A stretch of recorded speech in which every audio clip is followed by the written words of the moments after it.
Hey, welcome to Salty Vibes with Heather. It's a beautiful day outside. I'm working on projects at my house and sitting down to procrastinate again for a few minutes. And there's this fly that got into my house because it's nice outside, so I open the door and it's just buzzing around. And it's really irritating me right now. And earlier I had to go. Got like 3 things done this week that I really wanted to do, which were my taxes, which were so important. I got my books caught up for my business and trying to finish my kitchen painting touch-ups and my grouting the rest of my tile. But for some reason it's taking everything in me and every energy in the cells of my body, and I don't know why. I just want it to be done, and I need to organize my garage because my daughter's gonna have a garage sale. And so I just decided to sit down, pour myself a glass of some wine, and listening to a stupid fly that I need to kill in my window. And I just thought, why are some days so hard? I don't know if you can hear the fly, but it's like getting on my nerves. And I just feel like adulting has worn me out this week. I've been very productive. I'm working on my business. I'm working on trying to be creative. But it's like, writers with like this like writer's block. I feel like I have writer's block. Like my brain just, creativity is there, but it's not coming through. And I'm fighting it. What do you do in that situation? What do you do when you just kind of disassociate in life, When you have the roller coaster emotion from trying to juggle it all. I remember getting like this when I was raising the kids and helping run our construction business and stuff, but I think I just put a lot of pressure on myself.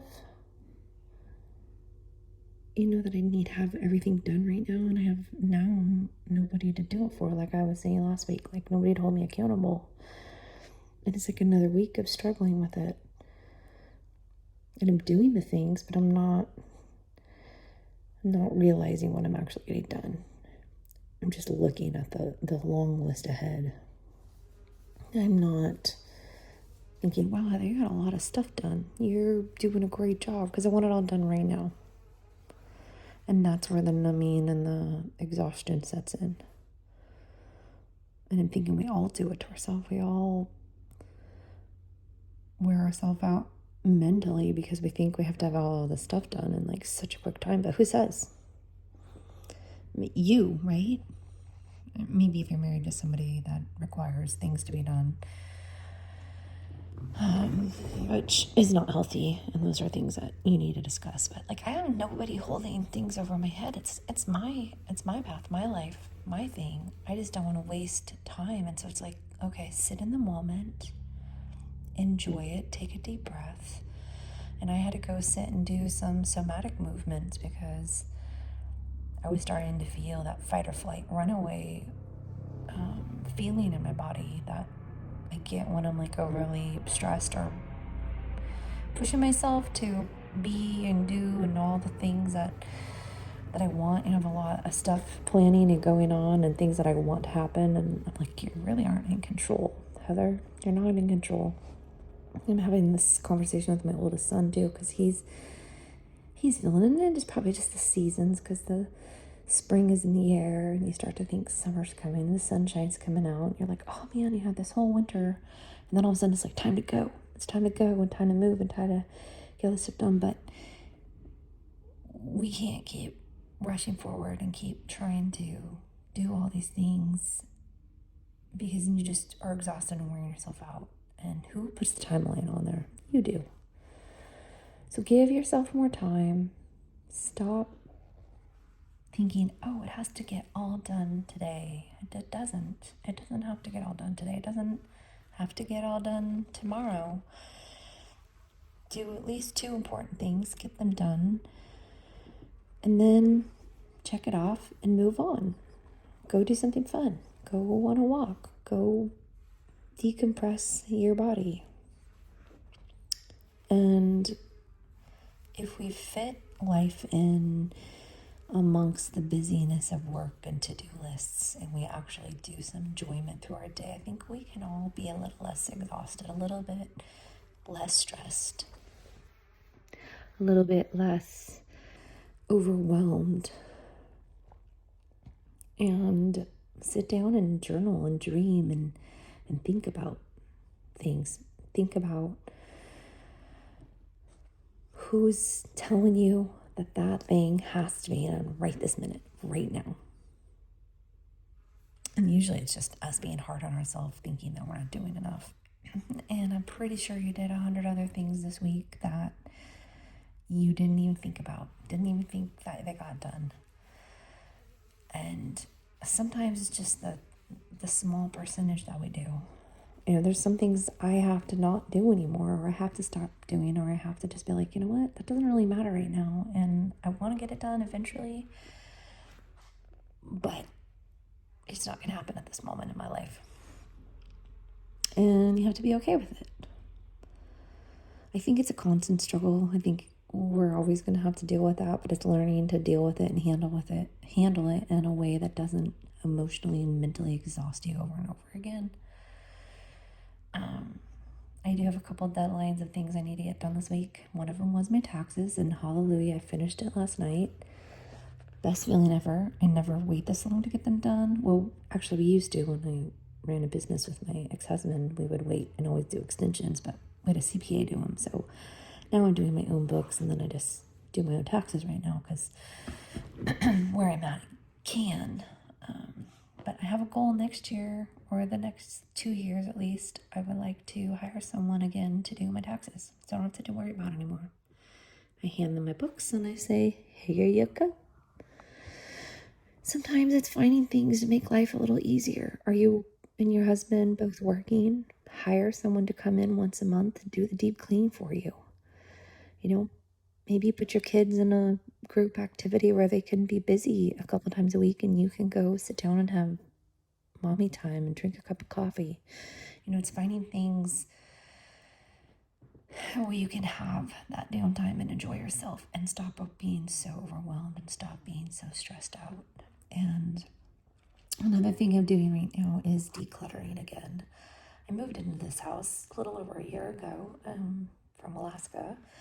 And I had gotten rid of a lot of stuff on my move. I was in a big house. I was in almost a 3,000 square foot home in Alaska on almost 5 acres. And I had 15 years of stuff in there from being married and a lot of stuff that my ex-husband didn't take. He took the things that he wanted and the rest I dealt with. And when I moved, I was like, oh, I have so much crap. Pretty much is what it was. And it was good. I had garage sales for weeks getting rid of it. It's posted on Facebook Marketplace. And so then when I moved here, I didn't have a lot. I lived in a bedroom at my aunt and uncle's, and it was kind of nice. It took 1 carload to move into this house, but I bought a house full of my great aunt and uncle who had lived here for 50 years, really long time. And over 50 years. And so they had just knickknacks and furniture and just all these things, and I got the whole house full of it. And so slowly over this last year, been selling things and get rid of things, doing Goodwill drops, and I have a little bit left to go through. And there's still things that I accumulated from moving into a house. You kind of get things, or my daughter lives with me, and it's she has lots of things, and it's oh, do I really need all this? And so cleansing has been really freeing to just get rid of stuff. Sometimes every 6 months when you're feeling overwhelmed or exhausted, I really recommend just doing a cleansing dump. Cleansing it all, drop it off at Goodwill and get rid of it. Simplify life. We don't need more bins. We don't need more storage space. If you haven't used it in a couple years, get rid of it. And I get there are some things, there's some stuff I've gotten rid of. I'm I really wish I wouldn't have gotten rid of that, but am I suffering because of it? No. So, they're handing me that situation. And like, I have these ski racks and I haven't been skiing in 2 years. I haven't skied at all since I moved back to Washington. And I'd ski in Alaska. And I thought to myself, well, should I sell them? But I do have a plan to go. So I'm going to keep them for 1 more year. If I don't use them, then they're going bye-bye. And usually it's like, if you haven't used something within 5 years, it definitely needs to go. After 2 years, usually is meaning you probably never, but there are the occasional seasonal stuff that you don't use often. So those are just some things I'm thinking about. I'm sitting here to like lessen our adult stressful life. Like, I think we complicate things way more than we need to. And my goal has been, since I got divorced, is simplify life. I want everything to be simpler. Like, when I was married, everything was really complicated and hard and exhausting. And I felt like my husband was angry most of the time because he was mad that things weren't working out the way we're working. But most of the time I was doing it to ourselves. And I don't want to live like that. And so, I've chosen to live a simpler life. I live in a smaller home. I live debt-free. Sometimes I buy silly things, but I try to only buy what I really need. Like, I don't like to go shopping a lot. And I've learned to just get rid of stuff if I don't use it after a few years. So those are some tips to kind of simplify life, make it a little easier. And sometimes just sit in it, think about it. What do you need to do to make it a little better, making adulting not so hard? I think we're supposed to be here to have fun and love, and yes, we have to work and do hard things, but also we should be enjoying life more. This life is beautiful. This world is beautiful if we go out and do those things. So sit, take some time, journal, get rid of some stuff in your home, do a little bit of cleansing, light a candle, have a glass of wine or a glass of sparkling cider or whatever it is you drink, and just be. And give yourself permission to just be. It's okay. It's okay we don't get it all done. It's okay that we don't always get our to-do list done. Make a stop doing list sometimes. Some weeks it's stop doing and I'm not going to get it done like I wanted. And you have to just be like, okay, I try my hardest. And there's always tomorrow. So anyways, I hope you have a great week. Just some thoughts on my rambling as I'm sitting here listening to that annoying fly that I am going to go smack because it is driving me crazy. And I do think I need one of those little window door thingies to not let stupid flies come in all the time. But have a great week. Thanks for subscribing. You can follow me below on my Instagram and YouTube and click subscribe to my podcast. And I will talk to you again next week.